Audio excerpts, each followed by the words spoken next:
Welcome to the Marvin Pierce Dog Teacher Podcast, where we discuss various dog training topics to help you become the best leader for your dog. Marvin Pierce has over 20 years of experience with obedience training for dogs located in the Sherwood, Oregon area. Offering private lessons and group clinics, the dog teacher has been able to change the lives of dog owners by helping them develop and maintain an obedient dog. For more information, contact us at marvinpiercedogteacher.com. Good morning. I just realized the round pen clock is off. Little surprise me, it gets slow once in a while. The one in the kennels does too, because they're battery operated. Yeah. They don't keep up with the real world. Yeah. So, but we've been slaving out here putting dog beds together. Bianca got a new style. Yeah, she's been supervising. Yeah, I'm really excited to show you guys the new beds. Yeah. Yeah. They're not near as indestructible as the K9 ballistics. But for somebody who just wants a training bed, it'd be super good, or a place And their in bed, dogs don't destroy things. Yeah. Ours, we leave them in there and leave, so some of them, they do tear ours up too, but not near as bad as they do the other styles. So, but these are really nice bed, and like Bianca said, you can get all kinds of stuff for them, I guess. But what are we going to talk about today, Bianca? We talk about beautiful weather. You know, I want to talk about something a little funky. Something fun and funky? I always want to talk about something funky. What is funky in your world? I think we should talk about if you have a dog that you've worked really hard to rehab, or you've worked with a trainer and the trainer's got you on the right track, and you have this dog that used to be really bad. I don't think you should treat it like it's bad, but I think that you should have caution and honor the dog's history, kind of, you know? I always say that with people. Don't go right back home and throw it back out in the fire, you know? Yeah. And that's sometimes what people want to do. They see their dogs doing so good here. Yeah. And they see them doing so good with us in town around a pack of dogs. Yeah. They want to go home and take them right back out where there's 99 bad dogs running around barking and lunging and off leash. And well, and whether you do those things too soon, like let's pick out an example. Let's say you have a dog that's dog-to-dog aggressive, and it's been in dog fights, and it comes here, and we train it, get it back with dogs, and it does much better. And then you come for your lessons, and the dog's doing good with you present as well. When you go home, you should really have some guidance on what dogs you take that dog out with to continue that dog either building its confidence or not allowing it to take over and be overly dominant, or whatever you want to call it. But you shouldn't just go home and think, this dog was a dog fighter, then it went to Marvin's, and now it's not dog fighting, so now I can take it out with the 4-month-old puppy and let it get punched out around by a 4-month-old puppy. if we talk about it, or I do a lot with Scout, you know, it took you a year and a half or so, 2 years to get really comfortable with him around any dog, pretty much. Mm-hmm. Even ornery dogs, like we did that video the other day, that little male pup being really rude to him. And Scout handled it, where a year and a half ago, he would probably kill that pup. Yeah. I mean, people just, like you said, they don't understand. And, you know, someone the other day said they can't even hardly walk their dog where they live because there's so many bad dogs on leash and off leash. He said the bad dogs, they'll just run right up to your dog and start shit. And I don't know how the city people handle it. If you're just in that kind of neighborhood where your dogs are just constantly approached by bad dogs and bad people. We used to put our dogs in the car and drive them somewhere else to walk them. Right, and I mean, I think that's, but a lot of these people I feel maybe that live in Portland, they might not even have cars. Yeah, true. They ride bicycles to work, bus, or they Uber and take a bus and train, and so it's really difficult for them. And I feel sometimes you got to justify having a dog in that environment, you know? Yeah. How much stress is it going to be on you every day, and how much stress is going to be on the dog? And a lot of the dogs we get, I don't know that maybe half the dogs we get or close to it are people who live in their own house, you know? So they have a backyard and they can take the dog out in the backyard and exercise it, or, you know, they can haul their dog to somewhere else. And we see a lot of dogs go to different places we've been to that people bring them there just to get them exercise, to get them away from home, on leash and off leash. And you're supposed to be on leash, you know, but all the people don't follow by those rules. So I think that you gotta really look out for what's best for you and your dog, you know. I was down at the gun store a while back, and man, I couldn't believe they got a rack of different stuff for people that walks their dogs to keep dogs from attacking them. Mm-hmm. And you don't even have to be walking the dog, you know. You see people walking down the street and get attacked by dogs. And I seen that one video where the people were trail riding or something, and this pit bull attacked their horse, you know. And not say other dogs won't, because a lot of dogs will. I mean, a lot of the cattle bred dogs too. And the owner couldn't get his dog off. He finally got a hold of it after a while and got his dog away from the horse. So, but that's what happens to these dogs that we rehab. You know, not all of them. Majority of the people really follow through with what we recommend, you know. But when you get that dog, like you said, really doing good, and you go home, you want to keep it out of those problem areas for a little while until you get confidence up in you and your dog, you know, like we have. Yeah. And you have to not let your human emotion take over, because so many of the people that make the mistake are putting human emotions on their dog like it's a kid that doesn't have friends. So then they're like, oh, I really want my dog to have some friends. Maybe I'll just try it with this neighbor dog. Or I really want my dog to get to go play with dogs, so I'm going to take it to a dog park. Or I really want my dog to go play with dogs, so I'm going to do all these things to try and appease a human emotion. It's not necessarily even a need of the dog. That's the same thing, though, with the people sitting around petting their dogs all the time. Right. The dogs normally don't need that much affection. The human needs to give that much affection. Right. And then they get the dog addicted to it, you know, and it's the same thing with a lot of these dogs that, I mean, we've got people that bring dogs here for a dog day thing, you know, drop them off more and pick them up me, and I don't even think they take them out to other people's dogs and let them play. And that's fine. I think they're just at home hanging safe. out and going for walks, and then they come Yeah. up here once every week or so and go out and play with a pack of dogs. And Safely. yeah, so it's a lot of, you're way better off with that approach than you are with taking them out there and letting them play with Joe Bob's dog that ain't good, you know. Yeah. And go ahead. The little male dog that we had out here the other day that was jumping on Scout and stuff, that's a prime example of what would get your rehab dog in trouble. Yeah.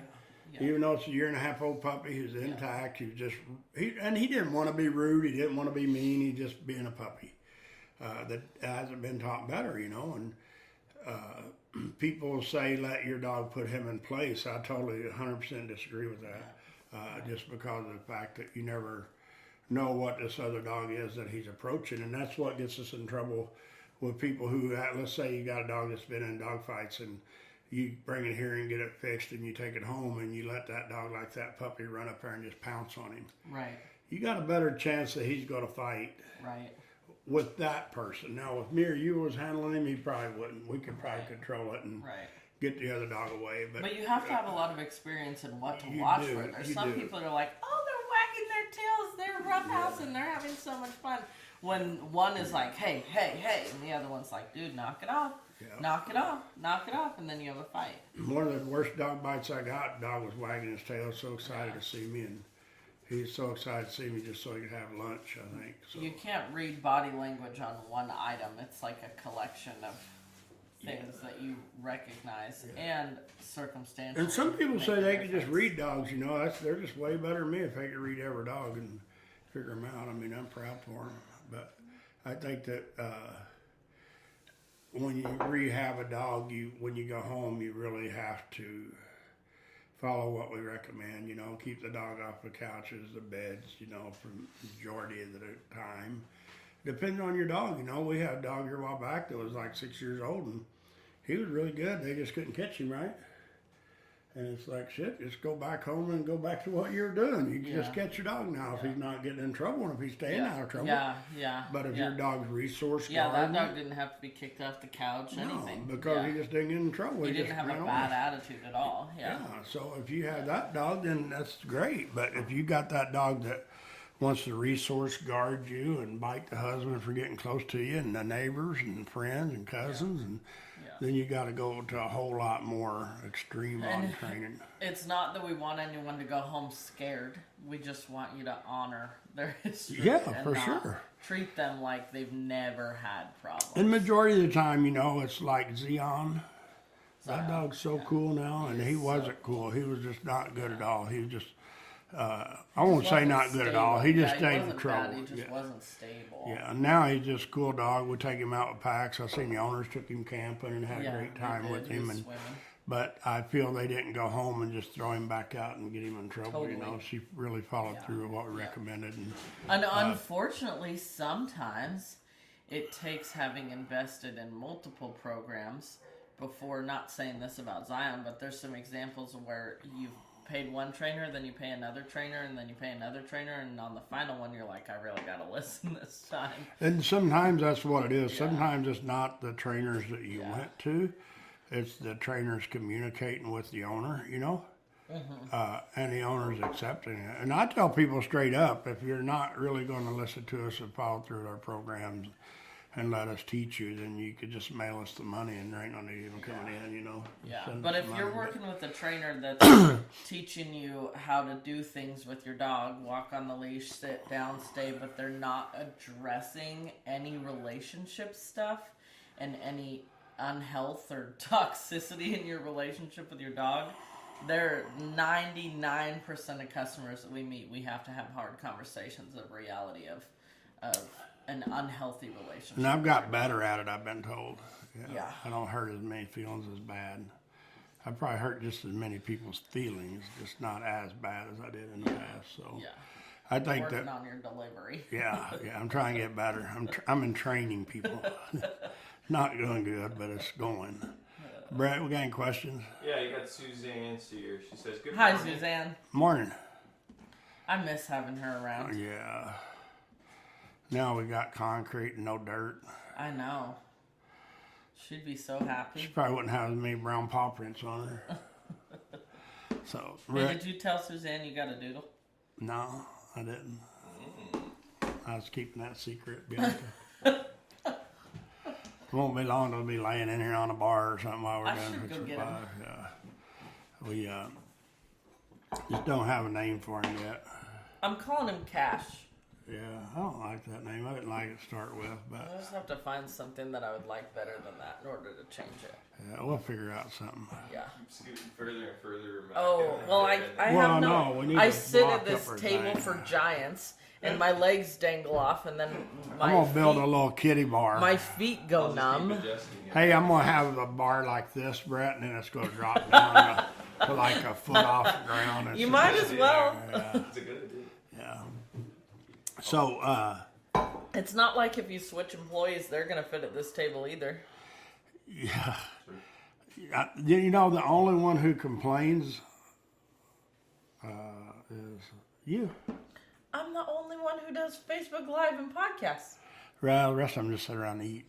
Well, I guess that's different. They're feeding their stomach. They're not worried about their feet. I want to add one thing to the subject we were talking about before we go somewhere else. Okay. I also think you should kind of appreciate what you have when you bring home a puppy. So if you bring home a puppy that's like let's take, this is maybe not the best example, but Emery and Bunker. They're litter mates, right? That's what I was told. Emery is batshit crazy. She's Hyper. 100 miles an hour, hyper, and she really likes to work. Like, you can just swing through obedience commands with her. Bunker wants to sit on the couch. Yeah. So if you bring home Emery, and you tried to make Emery snuggle on the couch with you for 4 hours, she'll probably bite you. Yeah, A good puppy. chance. Because she's just like, gotta go do something. So you need to train on her, take her on a walk, do some fun stuff. Bunker, you could probably hang out on the couch with her for a little bit. Yeah. And then you could take her for a walk and she'd be happy. But I think if you bring home a puppy that is on the way nervous side. Hyper, not nervous, hyper. Well, I'm not saying Emery's on the nervous side. I'm just trying to show like there's this wide spectrum of what you get. But like, some of them are nervous. Not any of the ones we have right now. Like the Doberman. She was really nervous. So every person I had interact with her, I didn't let anybody come for her face and try to pet her. I was like, hey, this dog's pretty nervous. Can you just take her for a walk? And I handed him the leash. Let her sniff you. Let her check you out. Yeah. And appreciate that she is a little nervous. I'm not going to treat her like an infant baby that you don't want to do that with a heeler because they'll grow. bite them on the heel. Yeah. I'm not a puppy. But even with puppies, I think you have to kind of appreciate what you go home with, and you need to try and help them the best that you can. Not isolate them, not avoid Remember things, how bad Emery was them. when she got here, and now she's cool. Right. Now you got to go find her. Before she just screamed, everybody walked by, hey, come break me out of here and let's go play. Yeah, and she didn't want broken out for hugs and kisses. She wanted to go chase cattle up the mountain. Yeah, she was really a busy puppy, and now she's learned to be cool. But Yeah. with Bunker's lesson yesterday, we'd done a lesson for like 15 minutes or something, you know. And then he was tired. He just wanted to lay down on her seat and take a nap. And so I had him put him on Bear's deal. Lay there and went to sleep while I was training on. She's chill. Yeah, she just didn't care. And they got her up and went and walked her some more, and she's ready to go after about 10 minutes of a rest. But she needed a little nap. She's not one of those. I can place her with no leash and have 3 other dogs in there, and she's the last one to make a mistake. She just like lays down and says, okay, I'll just take a nap. I think that it's really, like you said, it's hard for the people to understand. And for me, you know, if we're done with this subject, we'll go on to another one. Yeah. Here in the last week and a half, we've had like, I don't know, 5 or 6 big breed dogs, Huskies. Chow mix. Yeah, Huskies, German Shepherd Chows, all kinds of dogs that are dog aggressive. Or rough coat collie. Border collies that's bit people and been in dog fights. And they weren't really in dog arguments. I mean, in the dog biting people, they drew blood, and a few of them did. And yesterday, even with, what's her name, the Doodle? Not Bunker's buddy. Divot. I was showing the people how to make Divot walk away from him. Because Divot's already a little bit jealous of Bunker. She's For like, sure. Hey, Yeah. I got to have the attention, not the puppy. Yeah, she's like, we have one couch. Yeah. So I was showing them how to make this dog walk away from them, you know.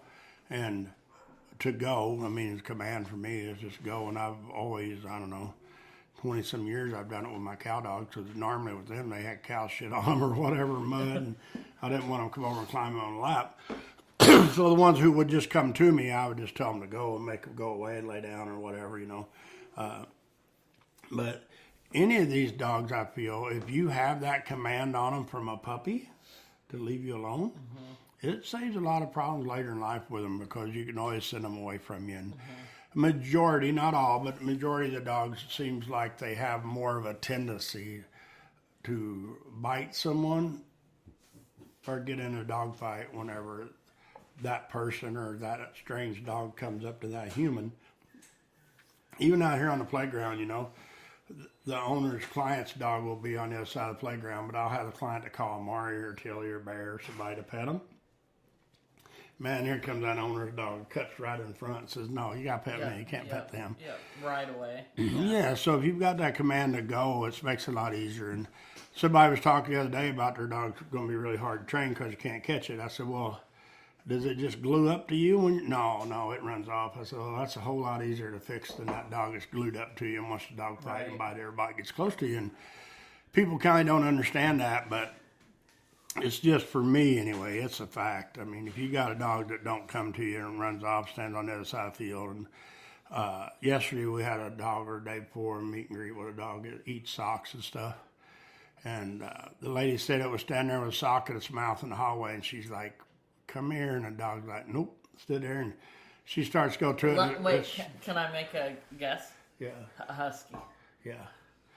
And she started to try to get the sock, and the dog just swallowed it real quick, so she can't get it. Yeah, that's such a husky move. Yeah, and it does it all the time, you know. And people that can't put their collars on their dogs, you know, it's the same thing. And, you know, as the husky eating the sock, it's a game. They want to play, you know, and they want to be silly. And it's just like the people who can't get a leash on their dog. They get the leash out when they're puppies. You want to go for a walk? You want to go? You want to go? You want to go? Let's go. Let's go to the park. Let's go. And then that ain't long till you can't get the leash on the dog. And then the dog collar the same way. But for me, always with the dog collar, it's the same as a leash. You put it on and you take off, you know. And if you put the collars on sometimes and take them back off and don't leave the house, it sure makes a lot of difference. And if you teach your dog to sit there and be good, you know. But the dog aggressive thing is just, for us, you know, and it seemed like the same thing when I built a fence.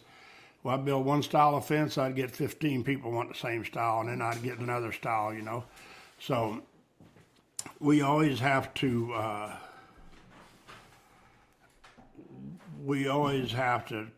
try to figure out the dog and what's best for the owner. Some people's feelings get hurt a lot more than other people's, you know, so it got to be a lot. I don't know. Some people I got to let Bianca deal with because I hurt their feelings. Some people the other way around. Yeah, some people Bianca used to never hurt nobody's feelings, but now she does, so now I have to take some of her people so they don't get upset with her. But it's just really hard for people to understand how so much of the dog aggression comes along, whether it's with a dog or a person walking down the street. But to me, the majority of the time, and not always, because I mean, you could have a loose leash dog bite somebody if they get too close, but our dog bite. But majority of the time, for me, if you could teach that dog to stay on a loose leash and behave, then you don't have near the aggression problem with them, you know.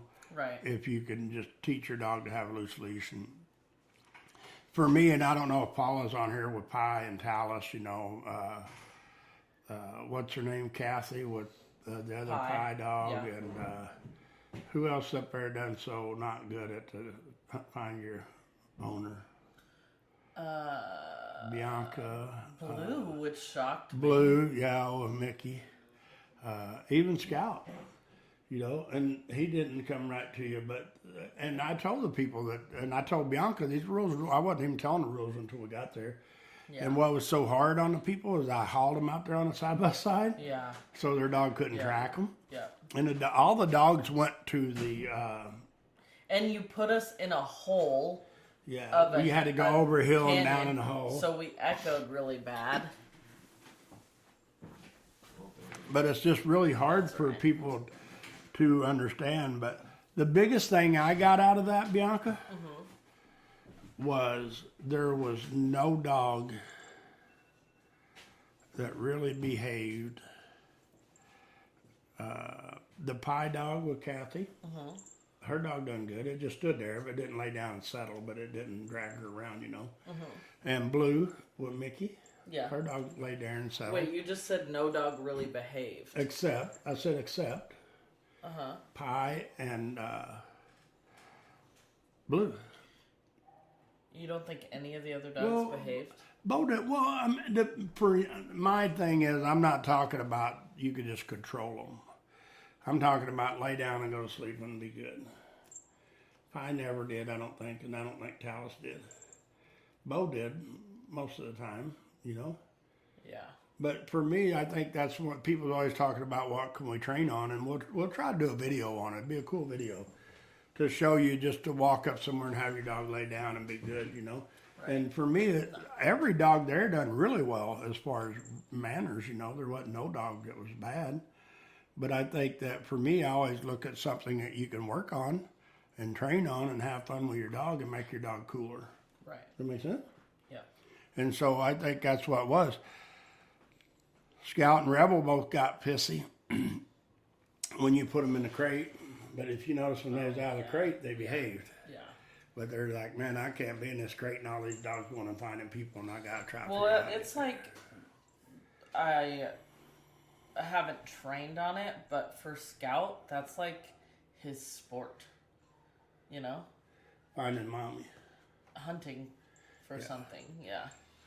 But it's just, for Brett? me, it's fun how much they couldn't hunt. We were having like a nice Facebook Live, but you just gotta talk shit.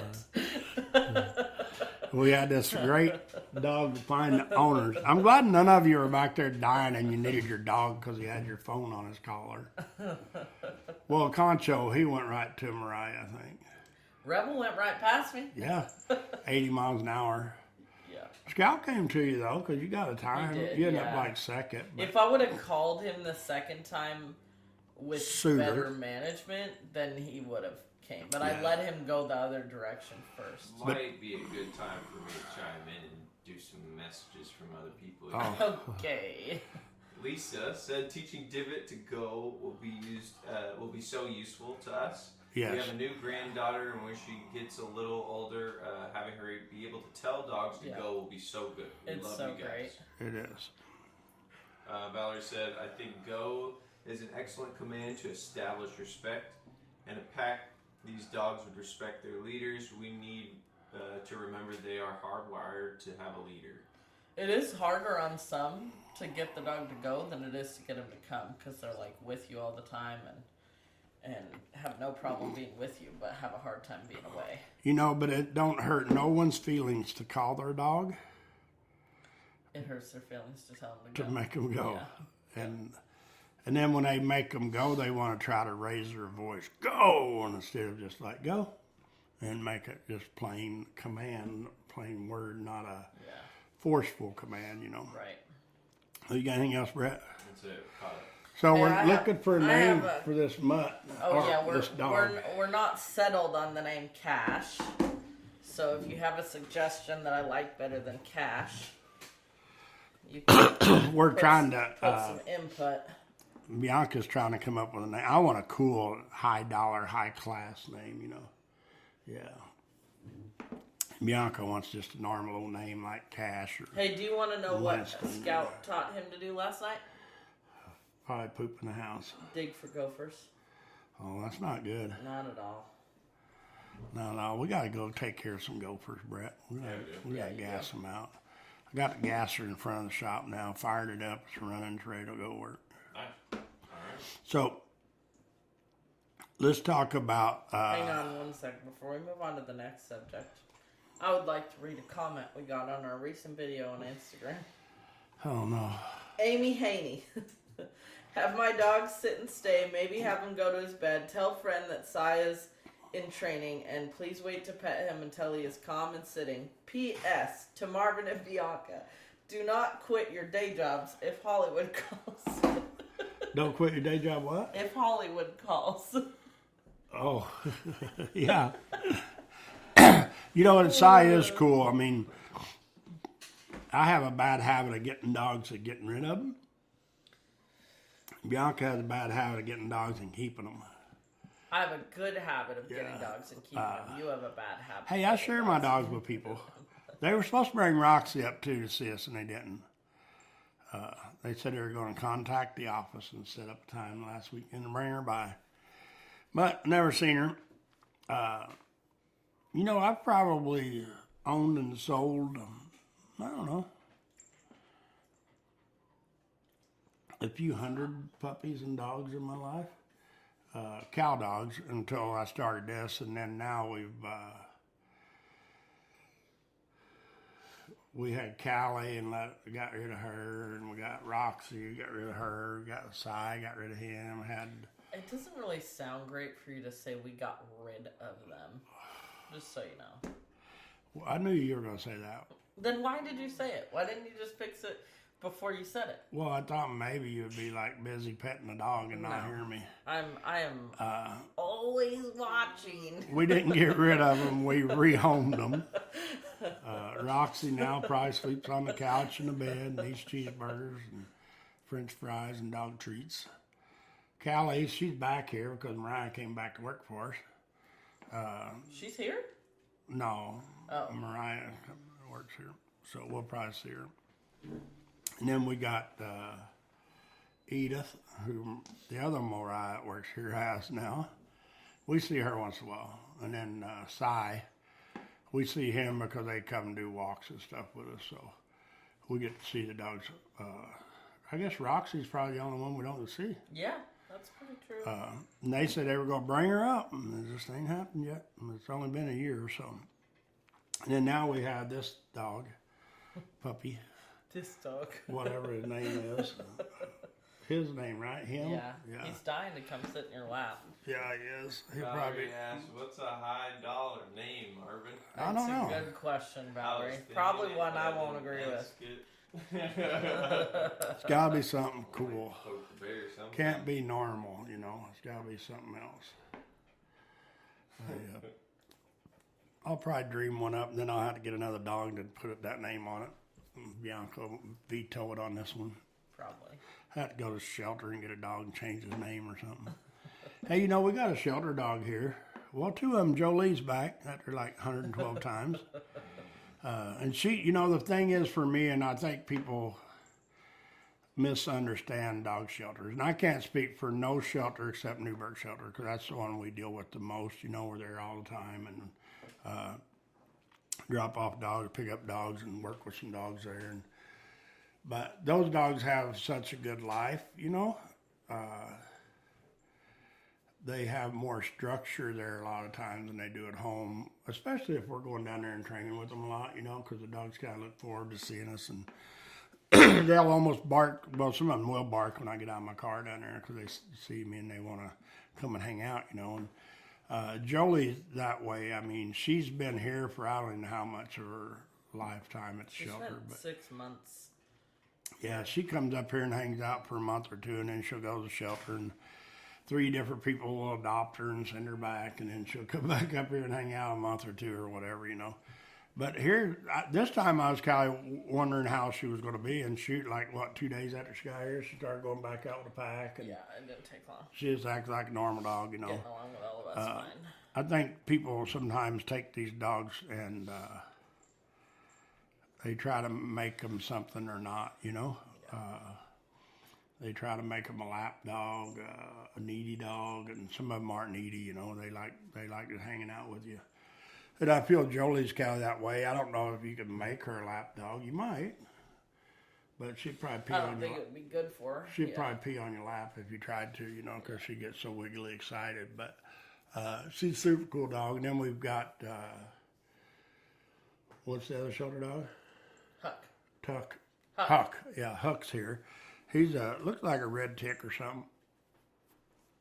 Hound dog. And he's just nervous, scared of the world. But now he's up here with us. He's eating really good, and he goes in and out. And we train on him a little bit, put him out with some dogs and stuff, and he's doing really good. So he's still just, like I said, scared of the world. So I feel if somebody gets him, and if they try to treat him like he's scared of the world, he'll probably be that way his whole life. So we're going to let him hang out up here for a while and take him out in and out with dogs and see if we can get him to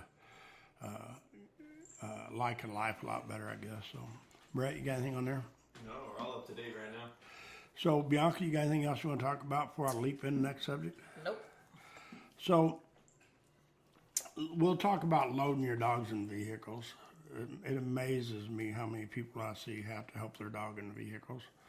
And some of these people are like 100 years old and their dog's 45 pounds, you know, and their dog's very capable of loading up. The people got them as a puppy and they let them put their front feet up and then they help them in the car as a puppy.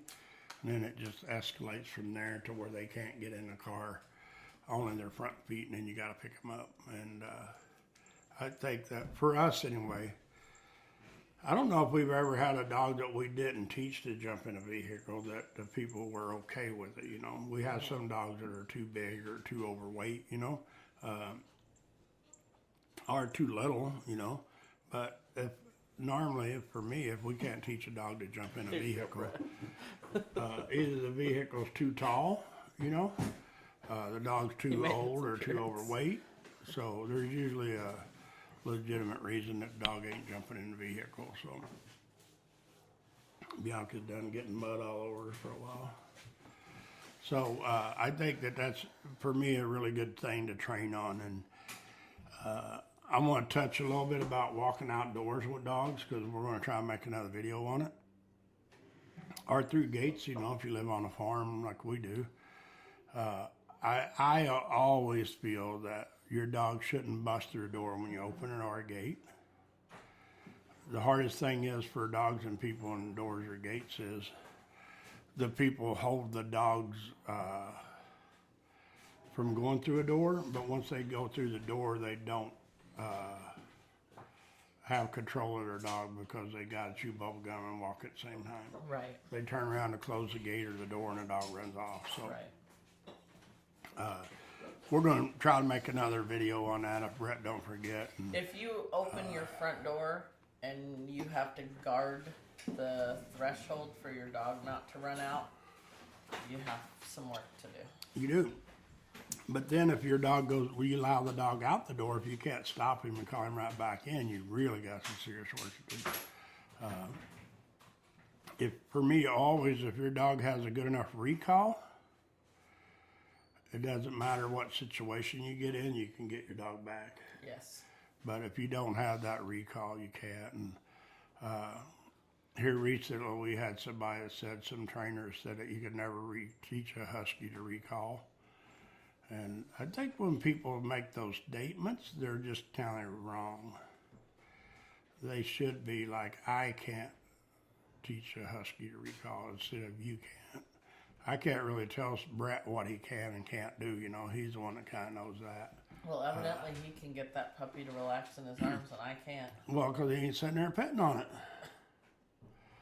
You're sitting there petting on it, offering it cheeseburgers and hugs and kisses. And Whatever. Valerie said, you're spot on, Marvin. People can't get a cattle dog or protection dog and then wonder why they don't want to sit in their laps all day. That's one other thing I will talk about before we wrap up our Facebook Live, is that Brett and I were just kind of observing this puppy last night. And when I got out of the barn last night, Jody said, Scout has more energy than the puppy. And we were like, yeah, totally. And he'll be that way till he's 50. yeah. And this puppy, like, wanders around a little bit and then just sits in the yard. Well, do they not put a lot of time and effort into making these dogs lap dogs? Well, yeah, that's what I mean. So, like, people go get a dog that maybe isn't a good choice to be a lap dog, Yes. and then they end up with major behavioral problems, where this dog is, like, totally fine. He literally sat on the lawn chair next to Brett yesterday for however long. Just didn't even need pet. They were in separate chairs. He was sitting in a chair? Well, it's like a chase lounge thing. Yeah. But he loaded himself up on there, sat down, and just watched the stars with Brett last night. And it's just like more natural for a dog like this to do that than a border collie. Well, I can't argue with you. I just think that too many people get the wrong dog and For what they want. well, that, but they don't put the right effort into the wrong dog to make the wrong dog a lot stabler. Right. Like Well, you even with Emery right now. yeah. Emery's getting stabler every day. Right. But I feel if the wrong person got Emery, I don't know how good she would be. Without training, yeah, that'd be tough. Because Yep. she's just full of it. Where Bunker, he's just cool. She'll outsmart a whole household. Yeah. You could teach Bunker something, and he's like, okay, I got it. I'm good. And I don't know how this dog's going to do yet. I think it's going to be really cool, but he's really rough with puppies. I tried to let him down with He Bunker is? yesterday. Oh, yeah. No. Oh, yeah. No. Well, maybe I was wrong, but I thought I was there and seen it. Yeah, he played so rough. Him and Bunker, both. I don't think it was Bunker. Could be, but I thought this dog had a dog's ear in his teeth. I had witnesses too, but I don't know if they were watching or not. They were just so happy to have their dogs out here playing. But Well, I'll take them out and I'll see how they do. Maybe it's because there was no leader in the room. might have been followers. But I think it's just fun to see the different attitudes with the different puppies. Remember the pup Mariah had? Yeah. How wound up it That was. one was wild. Yeah, and then it's just, and You can get these puppies, and that's me and Valerie was talking about the other day, is you can get these 8 puppies in a litter, and they can have different attitudes, you know? Right. And it's Right. because of the genes just, you know, some of them will skip 2 or 3 and go back. And are you leaving us? Are we done? Well, I have to go. Oh, well, I guess we're done. So we're going to jump off here. You got any questions or anything, Brett, first? That's it. We're all caught up, thankfully. All right. Well, we're going to get off here. Bianca's got to run, so I'm going to go train on some dogs. So thanks, everybody, and have a great day. Thanks for listening to the Marvin Pierce Dog Teacher podcast. If you found this information helpful, we suggest following even more of our dog training tips and resources on YouTube, TikTok, Instagram, and Facebook. Just search Marvin Pierce Dog Teacher.